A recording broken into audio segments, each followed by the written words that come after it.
ये कल्पना की जा सकती है कि किसी देश के निर्माण की जो प्रक्रिया है वो एक बहुत बड़े और बेहद जटिल बोर्ड गेम की तरह होती है। हाँ, बिल्कुल। एक ऐसा गेम जहां दांव पर करोड़ों लोगों का भविष्य लगा होता है। सही कहा। लेकिन जरा सोचिए, क्या हो अगर असली खेल शुरू होने से पहले ही इस बात पर घंटों बहस होने लगे कि पासा कौन फेंकेगा। और उसे किस तरीके से फेंका जाएगा। हाँ, और उस पासे को आखिर कहा क्या जाएगा। बाहर से देखने पर तो ये समय की बर्बादी लग सकती है। बिल्कुल लग सकती है। लेकिन जब बात एक नए राष्ट्र की नींव रखने की हो तो शायद ये छोटी छोटी बातें ही तय करती हैं कि वो देश भविष्य में कितनी मजबूत जमीन पर खड़ा होगा। देखिए, इस बात को समझना बहुत जरूरी है कि इतिहास सिर्फ उन पलों में नहीं बनता जब आजादी के बड़े बड़े नारे लगाए जाते हैं। सही बात है। असल इतिहास तो उन बंद कमरों में आकार लेता है जहां थका देने वाली प्रक्रियाओं, नियमों और शब्दों की सटीक परिभाषाओं पर माथापच्ची होती है। मतलब एक तरह का अदृश्य ढांचा। हाँ, बिल्कुल।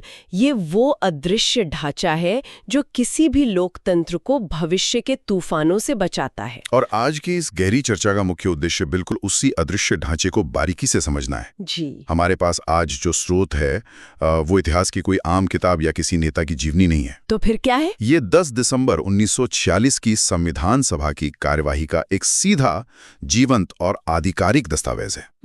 10 दिसंबर 1946, बहुत ही अहम दिन। हाँ, और इस दस्तावेज के सबसे ऊपर छपा एक प्रतीक चिन्ह या कह लें जो सील है, वही अपने आप में एक बहुत गहरी कहानी कह देती है। अच्छा, उस सील में ऐसा क्या खास है? उसमें भारत का एक नक्शा बना है और उस नक्शे के अंदर एक विशालकाय हाथी का चित्र है। अरे वाह! और इसके चारों ओर अंग्रेजी में लिखा है कॉन्स्टिट्यूएंट असेंबली इंडिया। हाथी का चुनाव बहुत दिलचस्प है ना? ये हाथी सिर्फ एक जानवर का चित्र नहीं है, बल्कि ये इस सभा के विशाल आकार, उसके गंभीर दायित्व और इस पूरी प्रक्रिया में लगने वाले असीम धैर्य का प्रतीक है। देखिए, उस हाथी वाले प्रतीक चिन्ह का चुनाव ही बताता है कि सभा के सदस्य अपने काम के बोझ को कितनी अच्छी तरह समझते थे। 10 दिसंबर 1946 की ये रिपोर्ट हमें दिखाती है कि कैसे अलग अलग विचारधाराओं वाले लोग जो देश के अलग अलग कोनों से आए थे, एक साथ बैठकर एक संप्रभु राष्ट्र की नींव रख रहे थे। मतलब ये महज कुछ नियम बनाने की उबाऊ प्रक्रिया नहीं थी। बिल्कुल नहीं, ये राष्ट्र निर्माण का असली और बेहद तनावपूर्ण बैकस्टेज था। तो चलिए आज इस चर्चा में उस दिन के माहौल में चलते हैं। बिल्कुल, चलिए। संविधान सभा के इस शुरुआती दौर में नजारा कैसा रहा होगा जब ये सारे दिग्गज पहली बार एक छत के नीचे जमा हुए? तो कार्रवाई को दिशा देने के लिए सबसे पहला काम क्या था? सबसे बड़ी चुनौती ये थी कि इस पूरी सभा का नेतृत्व कौन करेगा। अध्यक्ष कौन होगा? हाँ, उस समय अध्यक्ष की कुर्सी पर डॉक्टर सच्चिदानंद सिन्हा बैठे थे। ठीक है। लेकिन वे केवल एक अस्थायी सभापति थे, इसलिए सबसे पहला और सबसे महत्वपूर्ण काम था एक स्थायी सभापति का चुनाव करना। अच्छा, तो इसके लिए क्या प्रक्रिया तय की गई? इसके लिए आचार्य जेबी कृपलानी ने सभा के सामने चुनाव की विधि का एक बहुत ही विस्तृत प्रस्ताव रखा। उस प्रस्ताव में ये तय किया गया था कि उम्मीदवार के लिए एक प्रस्तावक और एक समर्थक के हस्ताक्षर अनिवार्य होंगे। मतलब कोई अकेला खड़ा नहीं हो सकता। सही। और चुनाव पूरी तरह से गुप्त मतदान या कह ले बैलेट के जरिए होगा। काफी व्यवस्थित लग रहा है। हाँ, और अगर दो उम्मीदवारों को समान वोट मिलते हैं तो फैसला लॉटरी से होगा। लॉटरी से? क्या बात है। और अगर कई उम्मीदवार मैदान में हैं तो हर चरण में सबसे कम वोट पाने वाला बाहर होता जाएगा। ये तो किसी भी आधुनिक और पारदर्शी चुनाव प्रक्रिया जैसा ही लग रहा है। बिल्कुल। लेकिन इस स्रोत को पढ़ते हुए एक जगह ध्यान अटक जाता है। इतने बड़े बड़े मुद्दों के बीच एक बहुत ही छोटी सी बात पर लंबी बहस छिड़ जाती है। कौन सी बहस? डॉक्टर PS देशमुख एक संशोधन लाते हैं। वो कहते हैं कि प्रस्ताव में जहां तीसरा शब्द लिखा है, मतलब थर्ड, उसकी जगह अन्य यानी अदर शब्द का इस्तेमाल होना चाहिए। ये सुनने में मामूली लग सकता है। वही तो, श्रोताओं को भी ये समझना थोड़ा मुश्किल लग सकता है कि जब देश का संविधान बनने जा रहा है तो तीसरे या अन्य जैसे शब्दों के फेर में क्यों पड़ना? इन छोटे व्याकरण के मुद्दों पर इतना समय क्यों खर्च किया जा रहा था? देखिए, ये सवाल अक्सर उठता है, लेकिन कानूनी ड्राफ्टिंग की दुनिया में व्याकरण कभी भी सिर्फ व्याकरण नहीं होता। तो फिर क्या होता है? वो भविष्य का सुरक्षा कवच होता है। डॉक्टर देशमुख का सुझाव सुनने में सीधा लग रहा था। हाँ, तीसरे की जगह अन्य। लेकिन श्री M अनंत श्यानम आयंगर ने तुरंत इसके खतरे को भांप लिया। खतरा? एक शब्द बदलने में कैसा खतरा? उन्होंने सभा को समझाया कि अगर तीसरे की जगह अन्य शब्द रखा गया तो कानूनी रूप से इसका ये अर्थ भी निकाला जा सकता है कि जो व्यक्ति सभापति के लिए नामित हो रहा है वो खुद ही अपना समर्थक बन जाए। अच्छा, मतलब मैं खड़ा हो रहा हूं और मैं ही अपना समर्थक हूं? बिल्कुल। ये सुनने में हास्यास्पद लगता है, लेकिन भविष्य में कोई महत्वाकांक्षी व्यक्ति इसी छोटे से लूपहोल का फायदा उठाकर चुनाव प्रक्रिया को हाईजैक कर सकता था। ये तो मैंने सोचा ही नहीं। तो इसे भाषा को सुंदर बनाने की बात नहीं थी? बिल्कुल नहीं, बल्कि भविष्य के किसी भी संभावित खतरे या तानाशाही को उसी वक्त रोकने की कोशिश थी। ठीक यही बात है। ये सभी लोग बहुत ही अनुभवी वकील और राजनेता थे। वे जानते थे कि संविधान का एक एक शब्द भविष्य में सुप्रीम कोर्ट के अंदर बहस का हिस्सा बनेगा। सही बात है।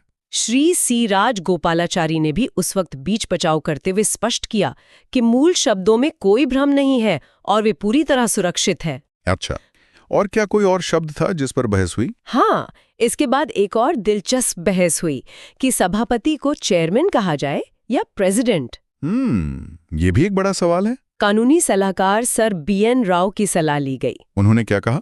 उन्होंने बताया कि संसद के स्थापित नियमों के अनुसार फिलहाल चेयरमैन शब्द ही उचित रहेगा। तो ये सारी शाब्दिक बहसें असल में इस नए देश के लिए एक ऐसी कानूनी दीवार खड़ी कर रही थीं जिसे भविष्य में कोई आसानी से भेद ना सके। बिल्कुल सही पकड़ा आपने। ये सच में हैरान करने वाला है कि कैसे एक एक शब्द को तराशा जा रहा था।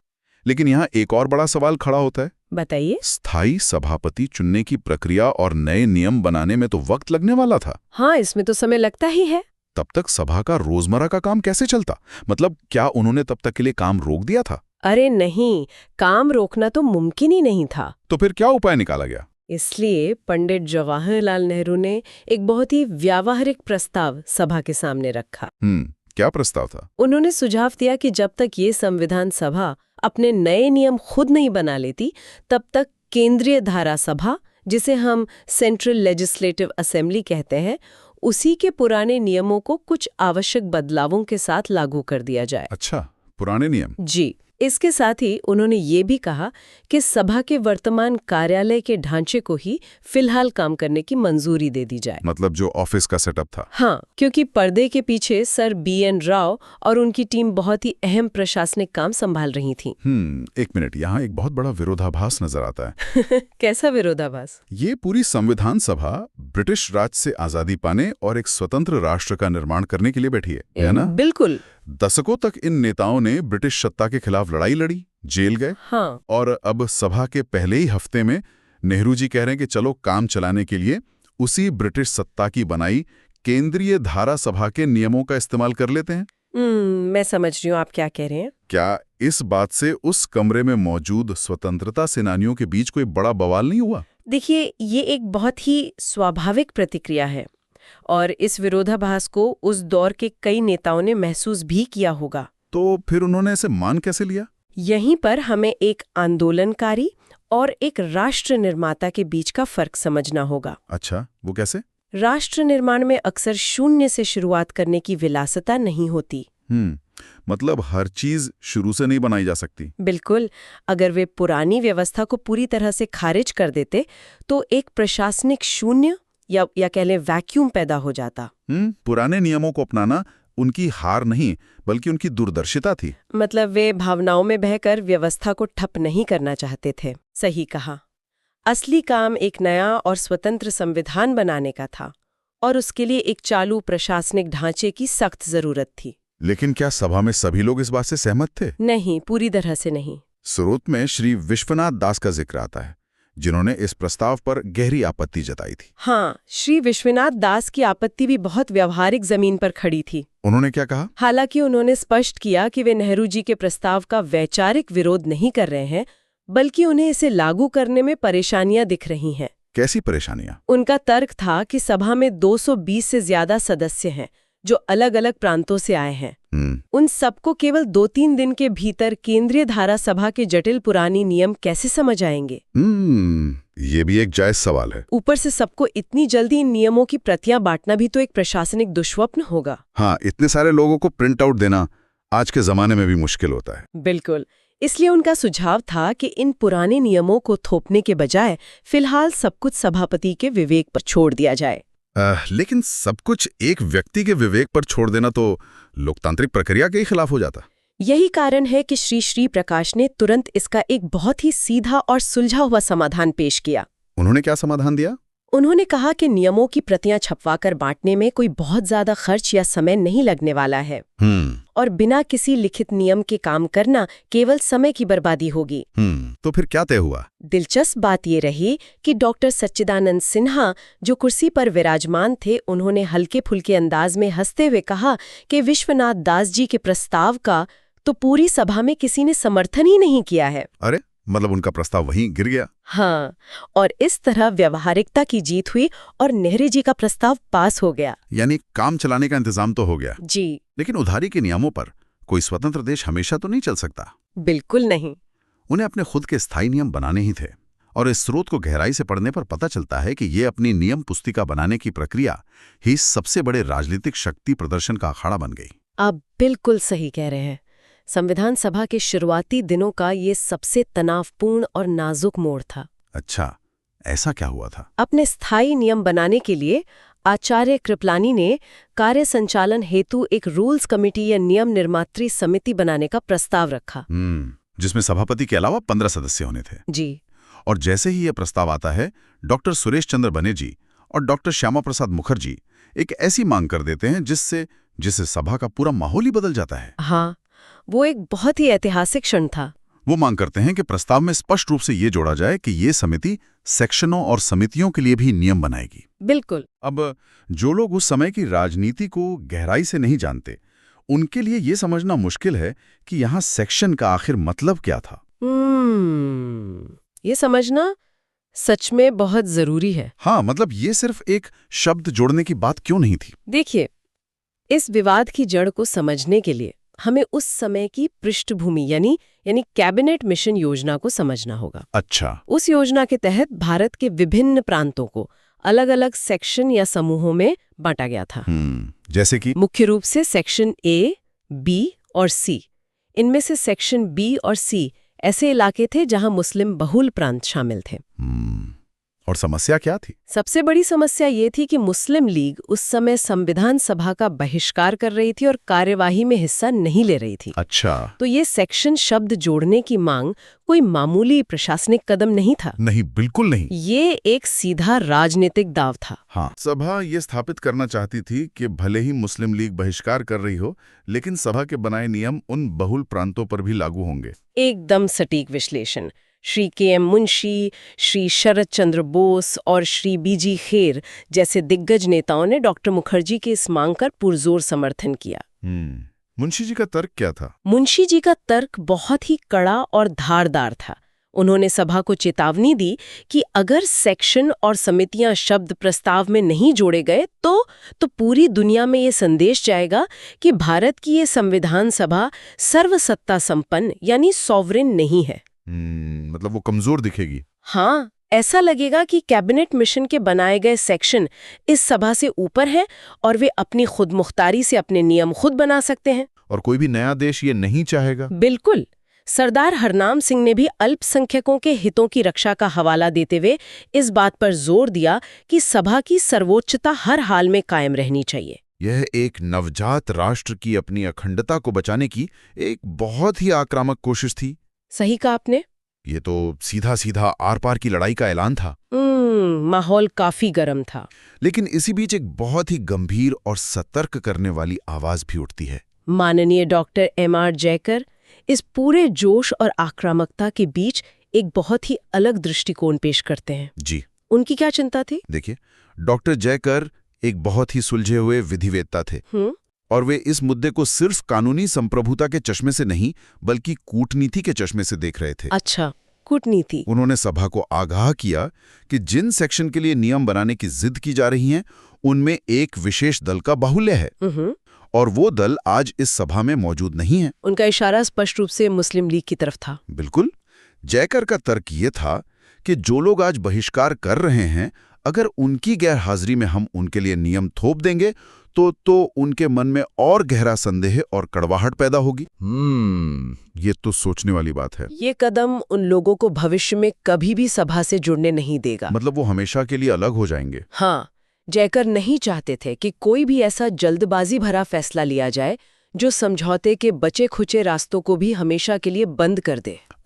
हम यहाँ ये बात स्पष्ट कर दें कि इस चर्चा में हमारा उद्देश्य किसी एक पक्ष को सही या गलत ठहराना नहीं है। बिल्कुल, हम सिर्फ उस ऐतिहासिक स्रोत में जो दर्ज है उसे निष्पक्ष रूप से सामने रख रहे हैं। हाँ, लेकिन ये तो एक नामुमकिन सी दुविधा थी। दुविधा तो थी। एक तरफ अगर पीछे हटते हैं तो देश की संप्रभुता खतरे में पड़ती है और ऐसा लगता है कि सभा कमजोर है, और दूसरी तरफ अगर आक्रामकता दिखाते हैं तो देश के एक बड़े हिस्से के हमेशा के लिए अलग हो जाने का खतरा बढ़ जाता है। देखिए, नवजात लोकतंत्रों को अक्सर ऐसे ही कड़वे घूंट पीने पड़ते हैं। तो इस दुविधा का हल कैसे निकला? श्री देवी प्रसाद खेतान और श्री शरद चंद्र बोस का मानना था कि जो उपस्थित नहीं है उनके इंतजार में सभा अपना काम अनिश्चित काल के लिए नहीं रोक सकती। ये भी एक व्यवहारिक सोच है। अंततः काफी गर्मागर्म बहस और माहौल को भांपने के बाद आचार्य कृपलानी ने डॉक्टर मुखर्जी का वो संशोधन स्वीकार कर लिया। मतलब शब्द जोड़ दिए गए। हाँ, प्रस्ताव में सेक्शनों और समितियों सहित शब्द जोड़ दिए गए और इसे भारी बहुमत से पास कर दिया गया। यह इस बात का स्पष्ट संकेत था कि संविधान सभा अपनी सर्वोच्चता से कोई समझौता करने की मूड में नहीं थी। ये पूरी बहस दिखाती है कि उस समय का तनाव कितना दमघोंटू रहा होगा। बहुत ज्यादा। लेकिन इतनी गंभीर राजनीतिक और कानूनी रस्साकशी के बीच इस रिपोर्ट में कुछ ऐसे क्षण भी दर्ज हैं जो अचानक से इन महान नेताओं के इंसानी पहलू को सामने ला लेते हैं। हाँ, वो हिस्से सच में बहुत दिलचस्प है। कानूनी पचड़ों से दूर कुछ बहसें सीधे समाज की सोच, पहचान और जज्बातों से जुड़ी थी। देखिए, जब इंसान नीतियां बनाते हैं तो वे अपनी भावनाएं, अपने पूर्वाग्रह और अपनी सांस्कृतिक पहचान को कमरे के बाहर छोड़कर नहीं आते। बिल्कुल सही बात है। और ये बात भाषा को लेकर हुई एक बहुत ही तीखी बहस में साफ नजर आती है। हाँ, दस्तावेज के मुताबिक श्री आरवी धुलेकर अचानक अपनी जगह पर खड़े होते हैं और ये मांग कर देते हैं कि सभा के सारे नियम केवल हिंदुस्तानी भाषा में ही बनने चाहिए। जी। जब सभापति डॉक्टर सिन्हा उन्हें शांत करने की कोशिश करते हैं और याद दिलाते हैं कि सभा में राजगोपालाचारी जी जैसे कई सदस्य मौजूद हैं जो हिंदुस्तानी नहीं जानते, तो क्या होता है? तो धुलेकर जी का पारा और चढ़ जाता है। वो सीधे तौर पर कह देते हैं कि जो हिंदुस्तानी नहीं जानते उन्हें हिंदुस्तान में रहने का अधिकार नहीं है, उन्हें इस सभा से चले जाना चाहिए। 1946 के उस संवेदनशील माहौल में किसी भी मंच पर ऐसा बयान देना बहुत ही उग्र और खतरनाक था। बहुत ज्यादा। ये सिर्फ नियमों की भाषा का सवाल नहीं था, ये इस बात की लड़ाई थी कि नए भारत की सांस्कृतिक पहचान क्या होगी और उस पहचान को कौन तय करेगा। लेकिन यहाँ हमें सभापति डॉक्टर सच्चिदानंद सिन्हा के कुशल नेतृत्व को भी देखना होगा। उन्होंने क्या किया? उन्होंने धुलेकर जी को तुरंत ऑर्डर कहकर रोका और स्पष्ट कर दिया कि इस तरह से नियमों के खिलाफ जाकर और भड़काऊ बातें करके कार्यवाही को बाधित करने की इजाजत किसी को नहीं दी जा सकती। ये एक बहुत ही जरूरी कदम था। हाँ, लेकिन जहां एक तरफ भाषा को लेकर ऐसा कड़ा और कुछ हद तक बांटने वाला रुख दिखा, वहीं इसी सभा में समावेशिता यानी इंक्लूसिविटी की एक ऐसी मांग भी उठी जो अपने समय से बहुत आगे की सोच लगती है। ये शायद उस दिन की कार्यवाही का सबसे प्रगतिशील और शानदार हिस्सा है। बिल्कुल। श्री H.G. खांडेकर ने नियमों के मसौदे को पढ़ते हुए एक बहुत ही बुनियादी लेकिन अक्सर नजरअंदाज कर दिए जाने वाले बिंदु पर सबका ध्यान खींचा। खांडेकर जी ने कहा कि नियमों के पूरे मसौदे में हर जगह अंग्रेजी का शब्द ही यानी वह पुरुष लिखा हुआ है। जी। उन्होंने पुरजोर मांग की कि जहां जहां ही लिखा है वहां शी यानी वह स्त्री भी जोड़ा जाए और जहां हिज लिखा है वहां हर भी लिखा जाए। उनका तर्क बहुत ही सीधा और प्रभावशाली था। क्या तर्क था? कि जब इस संविधान सभा में महिला सदस्य भी मौजूद हैं और देश के भविष्य के निर्माण में अपना योगदान दे रही हैं, तो नियमों की भाषा में उनका अस्तित्व अदृश्य क्यों होना चाहिए?